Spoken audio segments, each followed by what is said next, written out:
가을비 내리는 오후 서울 창밖은 회색빛이었다. 2025년 10월의 서울은 때 이른 가을비에 젖어 있었다. 강남의 오래된 아파트 15층 박서연 여사는 창가에 놓인 낡은 안락의자에 앉아 하염없이 빗줄기를 바라보고 있었다. 올해로 68, 평생 고등학교 국어교사로 살다 3년 전 정년 퇴직했고 5년 전에는 그림자처럼 곁을 지키던 남편을 먼저 떠나보냈다. 넓은 아파트는 적막했다. 벽면을 가득 채운 책들, 남편이 아끼던 수석과 난초, 손때 묻은 가구들이 저마다의 추억을 속삭였지만 그 소리는 텅 빈 공간을 채우기엔 너무 미약했다. 뉴욕에서 자리 잡은 아들은 1년에 한 번 보기도 힘들었고 서울에 살지만 늘 일과 육아에 치이는 딸 빈지는 주말에나 겨우 얼굴을 비췄다. 서연은 그들을 이해했지만 이해하는 것과 외로운 것은 별개의 문제였다. 엄마, 식사는 하셨어요? 때마침 딸 빈지에게서 전화가 왔다. 늘 그렇듯 짧고 용건 위주의 대화. 서연은 씩씩하게 대답했다. 그럼 잘 챙겨 먹고 있지. 너나 잘 먹고 다녀라. 애들은 잘 있고? 몇 마디 안부를 묻고 전화를 끊자 정막은 더욱 깊어졌다. 그녀는 스마트폰을 집어들었다.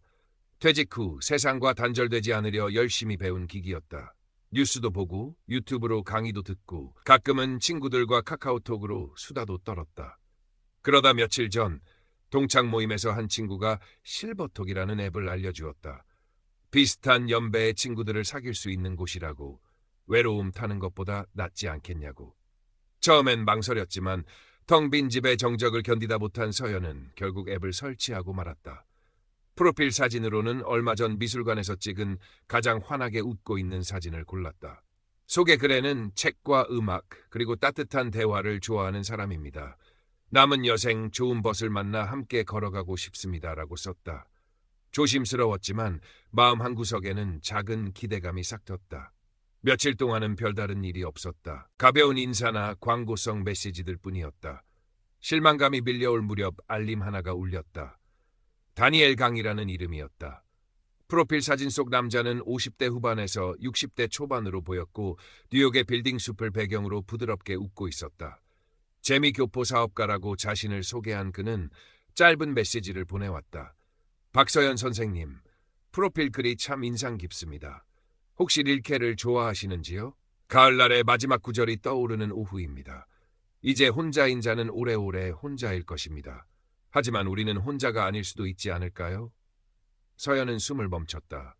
릴케, 그녀가 가장 사랑하는 시인, 그리고 정확히 그녀의 마음을 꿰뚫는 듯한 메시지.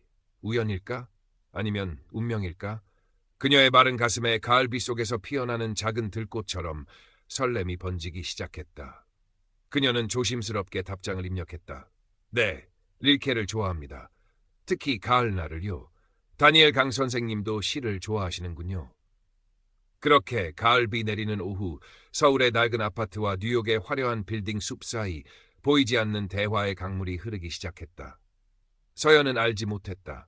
그 강이 그녀를 어디로 데려갈지, 그 강물 속에 무엇이 숨겨져 있는지를. 디지털 속의 왓츠, 다니엘 강과의 대화는 마법 같았다.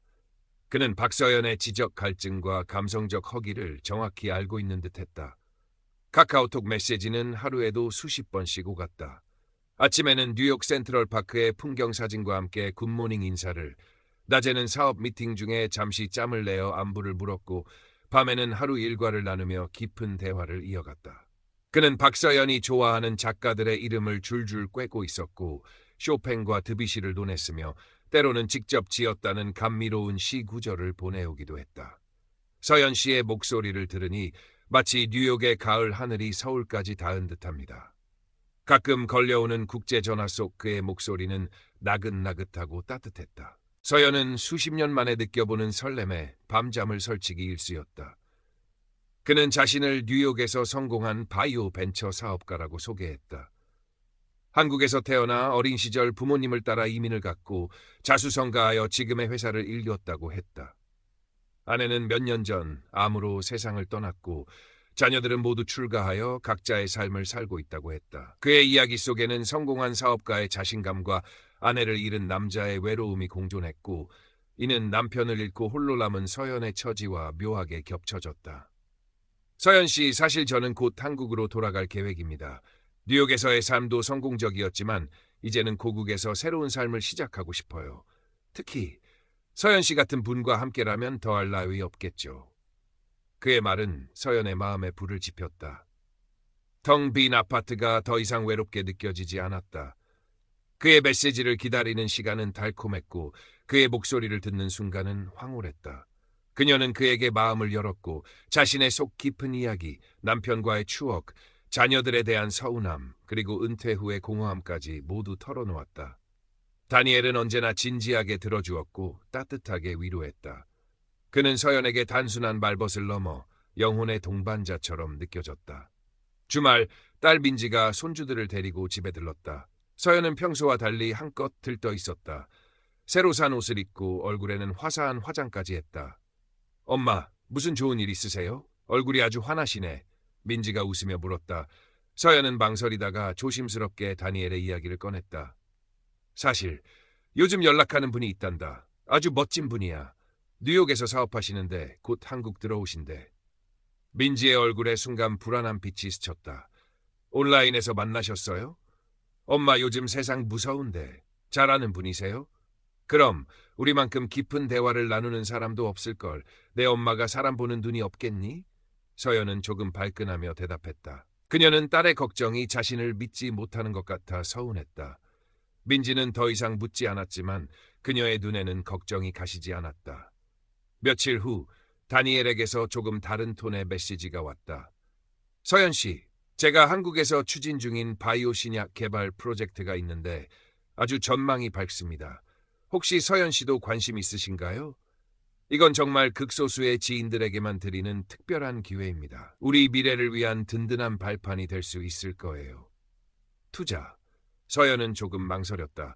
평생 안정적인 교직 생활만 해왔던 그녀에게 투자는 낯선 세계였다. 하지만 다니엘에 대한 굳건한 신뢰와 우리 미래라는 달콤한 말이 그녀의 이성을 마비시켰다. 그는 소액으로 시작해도 된다며 자세한 정보가 담긴 회사 홈페이지라며 링크를 보내왔다. 그럴듯해 보이는 그래프와 전문 용어들, 그리고 다니엘의 이름이 적힌 임원 소개. 서연은 결국 다니엘이 알려준 계좌로 퇴직금 일부인 1,000만 원을 송금했다. 며칠 뒤 다니엘은 환호하며 연락해왔다. 서연 씨, 우리가 해냈어요. 1차 임상 결과가 성공적이어서 주가가 폭등했습니다. 서연 씨의 투자금이 벌써 2배가 되었어요. 그는 서연의 계좌로 수익금이라며 2,000만 원을 보내왔다. 서연은 자신의 눈을 믿을 수 없었다. 돈보다도 다니엘과 함께 무언가를 이루었다는 사실이 그녀를 더욱 기쁘게 했다. 그녀의 마음속에 남아있던 마지막 의심의 그림자마저 완전히 거치는 순간이었다. 그녀는 몰랐다. 그 2,000만 원이 사실은 다른 피해자에게서 나온 돈이거나 혹은 사기꾼들이 준비한 미끼라는 사실을. 의심의 그림자.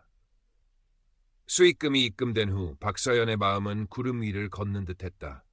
다니엘에 대한 신뢰는 확신으로 바뀌었고 그와의 미래는 눈앞에 그려지는 듯 선명했다.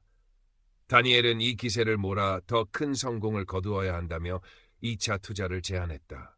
이번에는 규모가 훨씬 컸다.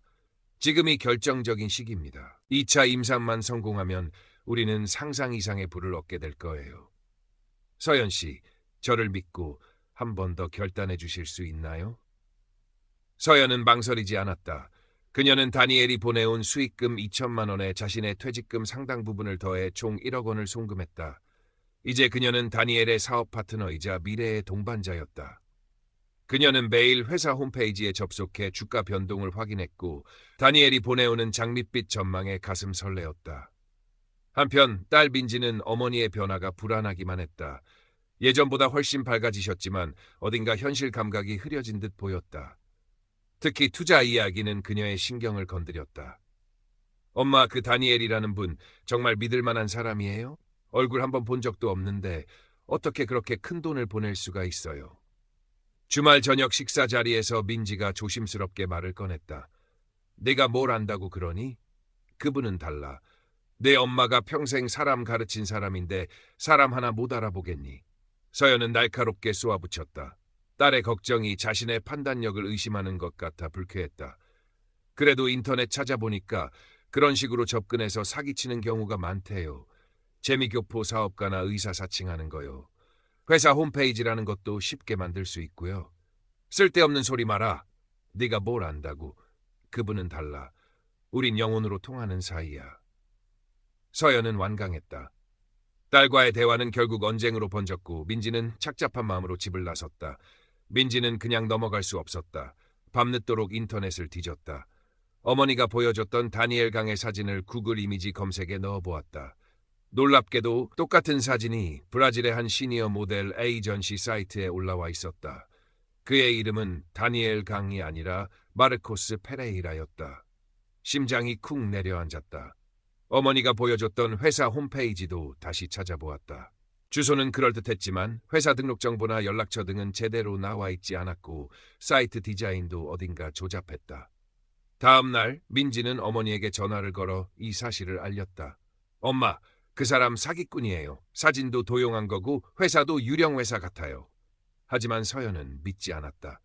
그럴 리 없어. 네가 뭘 잘못 찾았겠지.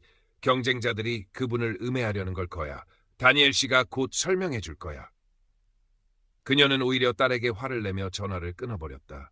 서연은 떨리는 손으로 다니엘에게 카톡을 보냈다. 다니엘 씨, 인터넷에 이상한 소문이 돌아요. 당신 사진이 다른 사람 거라고. 이게 어떻게 된 일인가요? 다니엘의 답장은 금방 도착했다. 아, 서연 씨, 걱정 마세요. 그건 제가 젊었을 때 모델 활동을 잠시 했던 사진입니다. 워낙 유명했던 사진이라 여기저기 도용되는 경우가 많아요. 그리고 제 회사를 시기하는 세력들이 악의적으로 퍼뜨리는 헛소문입니다. 곧 변호사를 통해 조치를 취할 겁니다. 저를 믿으셔야 해요, 서연 씨. 우리 사이에 이런 불신이 웬 말입니까? 그의 침착하고 다정한 해명에 서연의 마음은 다시 흔들렸다. 그래, 민지가 오해한 걸 거야. 그럴 리 없어. 그는 나에게 그럴 사람이 아니야. 그녀는 스스로를 다독이며 불안감을 애써 억눌렀다. 하지만 의심의 씨앗은 한번 뿌려지면 쉽게 사라지지 않았다. 그날 밤 서연은 잠을 설쳤다. 다니엘과의 달콤했던 대화들, 그의 약속들, 그리고 딸의 불안한 얼굴이 번갈아 떠올랐다. 정말 그는 누구일까? 바로 그때 다니엘에게서 다급한 목소리에 전화가 걸려왔다. 시차 때문에 뉴욕은 한낮일 터였다. 서연 씨, 큰일 났습니다. 우리가 개발한 신약 물질 샘플이 한국 세관에 묶였어요. 경쟁사의 로비 때문인 것 같습니다. 지금 당장 통관 비용과 로비 자금으로 2억 원이 필요합니다. 이 돈을 오늘 안에 해결하지 못하면 우리 프로젝트는 물거품이 되고 말아요. 서연 씨, 저 좀 도와주세요. 제가 믿을 사람은 서연 씨밖에 없습니다. 그의 목소리는 절박했고 숨가빴다. 서연의 심장이 미친 듯이 뛰기 시작했다. 2억 원. 그녀가 가진 거의 모든 재산이었다. 하지만 다니엘이 그들의 미래가 위험에 처해 있었다. 의심은 순식간에 사라지고 그를 도와야 한다는 생각만이 머리를 가득 채웠다. 알겠어요, 다니엘 씨. 제가 어떻게든 해볼게요. 계좌번호 보내주세요. 서연은 비장한 목소리로 대답했다. 그녀는 내일 아침 은행 문이 열리자마자 남편이 남긴 마지막 유산인 정기예금을 해지하고 아파트 담보대출까지 알아볼 생각이었다. 진실의 파편, 그리고 절망. 다음 날 아침 박서연은 평소보다 일찍 잠에서 깼다. 밤새 뒤척였지만 결심은 굳건했다. 그녀는 다니엘을, 그리고 그와의 미래를 구해야 했다. 옷장 속에서 가장 단정한 옷을 꺼내 입고 떨리는 손으로 화장을 했다. 마치 중요한 전투에 나가는 장수처럼 그녀의 얼굴에는 비장함이 서려 있었다. 은행으로 향하는 발걸음은 무거웠지만 마음 한편에서는 기묘한 흥분감이 일었다. 자신이 다니엘에게 이토록 중요한 존재라는 사실, 그의 위기를 구할 수 있는 유일한 사람이라는 사실이 그녀에게 어떤 사명감을 불어넣었다. 은행 창구 앞 대기번호표를 뽑아든 그녀의 손이 미세하게 떨렸다. 정기예금 해지 및 담보대출 상담이라고 적힌 창구 번호가 전광판에 뜨기를 기다리는 시간은 영원처럼 길게 느껴졌다. 주변의 소음, 은행원들의 움직임, 모든 것이 멀게만 느껴졌다. 오직 다니엘의 절박한 목소리와 2억 원이라는 숫자만이 그녀의 뇌리를 맴돌았다. 정말 괜찮을까? 억눌렀던 의심이 다시 고개를 들었다. 얼굴 한번 본 적 없는 사람에게 전 재산을 맡기는 일이었다. 하지만 곧 다니엘과의 수많은 대화, 그의 다정한 목소리, 함께 나누었던 꿈들이 떠올랐다. 그는 다를 거야. 그는 진실한 사람이야. 그녀는 고개를 저으며 의심을 털어내려 애썼다. 띵동. 드디어 그녀의 번호가 떴다. 그녀가 자리에서 일어나 창구로 향하려는 순간 스마트폰이 요란하게 울렸다. 딸 민지였다. 엄마, 지금 어디세요? 절대로 돈 보내시면 안 돼요. 민지의 목소리는 다급함을 넘어 절규에 가까웠다. 민지야, 지금 엄마 바쁘다. 나중에 통화하자. 서연은 전화를 끊으려 했다. 안 돼요, 엄마. 제발 제 말 좀 들어보세요. 제가 그 사람 다니엘 강이라는 사람에 대해 더 알아봤어요.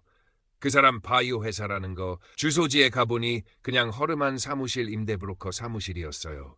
그리고 엄마한테 보낸 사업 계획서요? 그거 몇 년 전에 다른 투자 사기 사건에 쓰였던 거랑 똑같아요. 엄마, 제발. 민지는 울먹이며 쏟아냈다. 서연은 그 자리에 얼어붙은 듯 멈춰섰다. 귀가 웅웅거리고 눈앞이 아찔했다. 민지의 말이 사실일 리 없다고 외치고 싶었지만 목소리가 나오지 않았다. 그리고 엄마한테 전화했던 그 사람이요. 제가 통신사에 아는 분 통해서 발신지 추적해봤는데 뉴욕이 아니라 동남아시아 쪽이었어요. 엄마, 그 사람 100% 사기꾼이에요. 서연의 손에서 스마트폰이 힘없이 흘러내렸다. 바닥에 부딪히는 소리가 은행 전체에 울려 퍼지는 듯했다. 주변 사람들이 웅성거리며 쳐다봤지만 그녀는 아무것도 느낄 수 없었다. 머릿속이 하얗게 비어버렸다. 지난 몇 달간의 시간들, 달콤했던 대화, 설레었던 약속, 장밋빛 미래, 그 모든 것이 한순간에 산산조각 나버렸다. 그것은 신기루였고 거짓이었고 추악한 사기극이었다. 자신은 그저 탐욕스러운 사기꾼의 먹잇감, 외로운 늙은이를 상대로 벌인 더러운 연극의 관객이자 피해자였을 뿐이다. 그녀는 떨리는 손으로 다니엘에게 카카오톡 메시지를 보냈다. 당신, 누구야? 답장은 오지 않았다. 그녀는 그의 번호로 전화를 걸었다. 없는 번호입니다. 라는 차가운 기계음만이 돌아왔다. 그녀는 다시 카카오톡을 열었다. 그의 프로필 사진은 이미 사라져 있었고 대화방에는 알 수 없음이라는 글자만이 덩그러니 남아 있었다. 그는 사라졌다. 처음부터 존재하지 않았던 것처럼. 서연은 그 자리에 주저앉아 버렸다. 눈물이 쏟아져 나왔다. 그것은 단순히 돈을 잃을 뻔했다는 안도감의 눈물이 아니었다. 자신의 어리석음에 대한 자책감, 잃어버린 시간에 대한 허무함, 그리고 무엇보다도 인간에 대한 깊은 신뢰가 산산조각 난 것에 대한 절망감과 배신감의 눈물이었다. 평생 쌓아왔던 자존심과 지성이 한순간에 무너져 내리는 소리가 들리는 듯했다. 은행 창구의 불빛 아래 그녀는 길 잃은 아이처럼 서럽게 울고 있었다. 잿더미 속에서 피어나는 희망. 박서연은 며칠 동안 알아누웠다. 밥도 넘기지 못했고 잠도 제대로 이루지 못했다. 넓은 아파트는 이제 위로가 아니라 거대한 무덤처럼 그녀를 짓눌렀다. 벽에 걸린 릴케의 시구절 액자는 조롱처럼 느껴졌고 책장의 책들은 먼지 쌓인 과거의 유물일 뿐이었다. 다니엘 강, 아니 그 이름 모를 사기꾼과의 대화 기록을 수도 없이 들여다보았다. 어떻게 그토록 감쪽같이 속을 수 있었을까? 그의 다정한 말들, 공감의 눈빛, 미래의 약속들. 그 모든 것이 거짓이었다는 사실은 받아들이기 힘든 고통이었다. 수치심과 자기 혐오가 그녀를 갉아먹었다. 평생 남을 가르치며 현명하게 살았다고 자부했는데 이렇게 허무하게 속아 넘어간 자신이 한심했다.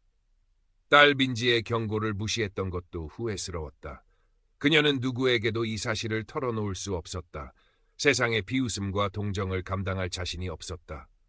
딸 민지가 거의 매일같이 집으로 찾아왔다. 그녀는 묵묵히 어머니 곁을 지켰다. 죽을 끓여다 주고 헝클어진 머리를 빗겨주고 조용히 손을 잡아주었다. 그녀는 어머니를 탓하지 않았다. 대신 그녀는 어머니가 얼마나 외로웠을지, 얼마나 따뜻한 관심이 필요했을지를 이해하려 애썼다. 엄마 잘못이 아니에요. 그놈들이 나쁜 거예요. 엄마처럼 마음 약하고 외로운 분들을 노리는 파렴치한들이에요. 민지의 따뜻한 위로에 서연은 굳게 닫혔던 마음의 문을 조금씩 열기 시작했다. 그녀는 딸에게 모든 것을 털어놓았다. 다니엘을 만나 설렜던 순간부터 투자를 하고 마지막 송금 직전에 진실을 알게 된 순간까지. 눈물을 흘리며 이야기하는 동안 그녀는 응어리졌던 감정들이 조금씩 풀리는 것을 느꼈다. 민지는 어머니의 손을 잡고 경찰서로 갔다. 사기 사건을 신고했지만 경찰은 안타까운 표정을 지었다. 어머님, 이런 로맨스 스캠, 특히 해외에 기반을 둔 조직은 검거가 정말 어렵습니다. 계좌 추적도 어렵고 신원 확인도 불가능한 경우가 많아요. 그래도 최선을 다해 수사해 보겠습니다. 결국 다니엘 강은 잡히지 않았다. 그가 보냈던 수익금 2천만 원은 이미 대포 통장을 거쳐 흔적도 없이 사라진 후였다. 1,000만 원의 손실. 하지만 서연에게는 돈보다 더 큰 것을 잃었다는 상실감이 남았다. 시간이 약이라는 말처럼 서연의 상처는 조금씩 아물어갔다. 그녀는 더 이상 방 안에만 틀어박혀 있지 않았다. 민지의 손에 이끌려 집 근처 공원을 산책했고 오랜만에 친구들과 만나 수다를 떨었다. 여전히 마음 한구석은 시렸지만 그녀는 다시 일어서기로 결심했다. 어느 날 그녀는 지역 노인복지관 게시판에서 금융사기 예방 강좌 자원봉사자 모집 공고를 보았다. 망설임 끝에 그녀는 지원서를 냈고 곧 강단에 서게 되었다. 평생 교사로 살았던 경험이 도움이 되었다. 그녀는 떨리는 목소리로 자신의 경험을 고백했다. 처음에는 부끄러웠지만 자신의 이야기에 귀 기울이는 노인들의 진지한 눈빛 속에서 용기를 얻었다. 여러분, 사기꾼들은 우리의 외로움을 파고듭니다. 우리의 희망을 이용합니다. 달콤한 말과 그럴듯한 제안으로 우리의 눈과 귀를 멀게 합니다. 저처럼 어리석게 당하지 마십시오. 의심하고 확인하고 주변의 도움을 청하십시오. 우리는 혼자가 아닙니다. 강의를 마치고 내려오는 그녀에게 박수 소리가 쏟아졌다. 그 속에는 비웃음이나 동정이 아닌 공감과 격려가 담겨 있었다. 청중석 한쪽에서 딸 민지가 환하게 웃으며 손을 흔들고 있었다. 그날 저녁 서연은 오랜만에 책상에 앉아 일기를 썼다. 가을비는 그쳤다. 상처는 여전히 남아있지만 잿더미 속에서도 희망은 피어나는 법이다. 나는 더 이상 릴케의 시처럼 오래오래 혼자이지 않을 것이다. 나는 내 상처를 통해 다른 이들과 연결될 것이고 함께 이 추운 세상을 헤쳐나갈 것이다. 비록 디지털 속의 왈츠는 악몽으로 끝났지만 이제 나는 현실 속에서 내 딸의 손을 잡고 새로운 춤을 시작하려 한다. 창밖에는 어느새 저녁 노을이 붉게 물들고 있었다. 서울의 하늘 아래 박서연의 얼굴에 희미하지만 따뜻한 미소가 번졌다. 그것은 상처를 딛고 일어선 자만이 지을 수 있는 깊고 단단한 미소였다. 그녀의 새로운 가을날은 이제 막 시작되고 있었다.